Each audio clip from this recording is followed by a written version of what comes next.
आज हम तारीख के इस दौर में दाखिल हो रहे हैं जब करबला का जख्म ताज़ा था, जमीन पर नवासे रसूल का पाक खून बह चुका था, औरतें बेपर्दा घुमाई जा चुकी थीं और कूफा के वही लोग जिन्होंने इमाम हुसैन को खत लिखे थे, वही लोग खामोश बैठे जुल्म को देख रहे थे।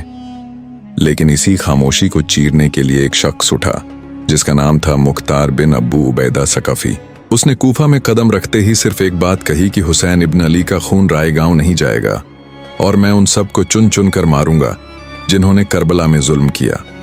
मुख्तार ने सबसे पहले कातिलों की मुकम्मल फहरिस्त बनवाई, एक एक नाम लिखवाया, कौन कहाँ रहता है, किसको किसने छुपा रखा है। इसके लिए उसने कूफा के अंदर और बाहर अपने मुखबिर तैनात किए। इस फहरिस्त में शिमर, हरमला, उमर बिन सद, खोली, स्नान, उबैदुल्लाह बिन ज़ियाद और दूसरे तमाम मुजरिम शामिल थे। इस फहरिस्त को देखकर मुख्तार ने कहा कि सबसे पहले मैं उस शख्स को तलाश करवाऊंगा जिसने इमाम हुसैन का सर कूफा में लाया था, और वह था खोली। खोली अपने ही घर में छुपा बैठा था। रात को छत पर चढ़कर अपनी घर की औरत को कहता था कि लोग मुझे ढूंढ रहे हैं, मैं बाहर नहीं निकल सकता।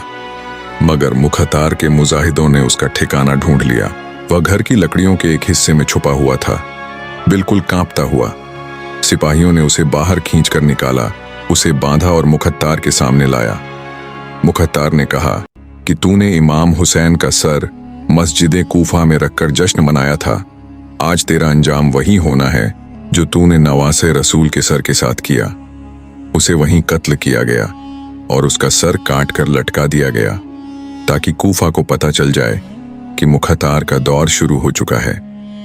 खोली के बाद अगला निशाना था वह शख्स जिसका नाम सुनकर करबला की माएं रो पड़ती थीं, शिमर बिन जुलजोशन। वह शिमर जिसने खैमों को जलाया, जिसने मजलूम इमाम हुसैन के पहलू में बैठकर खंजर चलाया। वह शिमर जो समझता था कि दुनिया उसे कभी नहीं पकड़ सकेगी।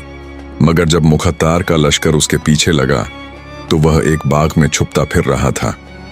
मुख्तार के लश्करियों ने उसे पहचान लिया, उसे घेर लिया और इब्राहिम बिन मालिक अश्तर के हुक्म पर उसका सर तन से जुदा किया गया।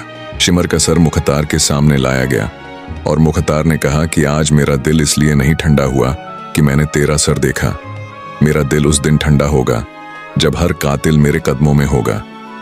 फिर वह कातिल जिसने मासूम अली असगर पर तीर चलाया था, हरमला बिन काहिल।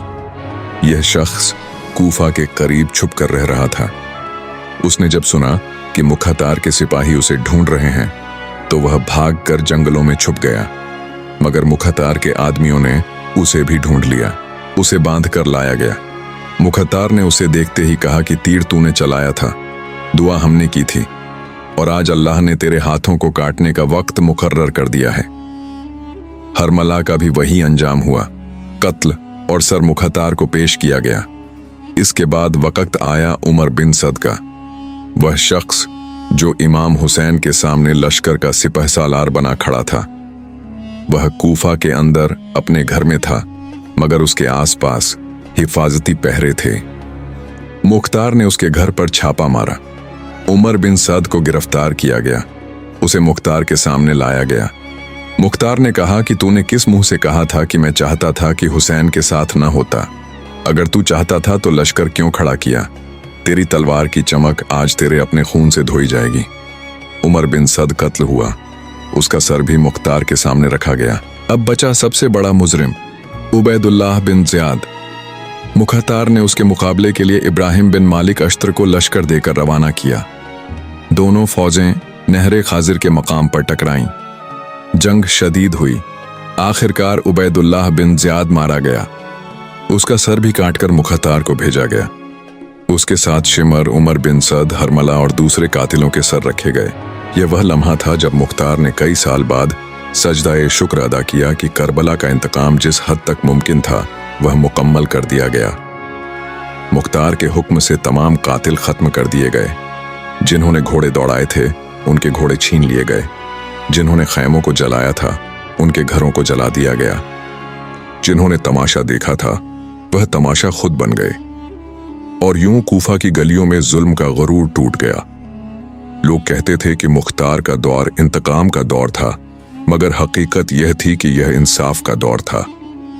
उसने कहा था कि मैं हुसैन के खून को रायगांव नहीं जाने दूंगा, और उसने साबित कर दिया कि वह बात सिर्फ नारा नहीं थी, एक अहद था, एक वादा था, और उसने उस वादे को पूरा कर दिया।